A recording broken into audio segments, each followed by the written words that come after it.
بسم اللہ الرحمن الرحیم۔ السلام علیکم میرے پیارے بہن بھائیوں، آج وظائف کی کتاب سے جو وظیفہ لائی ہوں وہ حادثات سے بچنے کا وظیفہ ہے۔ ایک شخص حضرت رضی اللہ تعالیٰ عنہ کی خدمت میں حاضر ہوا اور عرض کیا کہ آپ کا مکان جل گیا؟ فرمایا نہیں جلا۔ پھر دوسرے نے آ کر یہی اطلاع دی تو فرمایا نہیں جلا۔ پھر تیسرے نے آ کر یہی خبر دی، آپ نے فرمایا نہیں جلا۔ پھر ایک اور شخص نے آ کر کہا کہ اے ابو الدرداء، آگ کے شرارے بہت بلند ہوئے، مگر جب آپ کے مکان تک آگ پہنچی تو بجھ گئی۔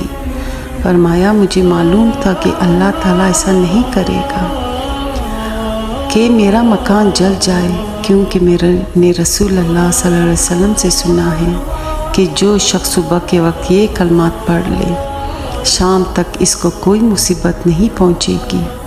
میں نے صبح یہ کلمات پڑھے تھے، اس لیے مجھے یقین تھا کہ میرا مکان نہیں جل سکتا، اور وہ یہ کلمات ہیں۔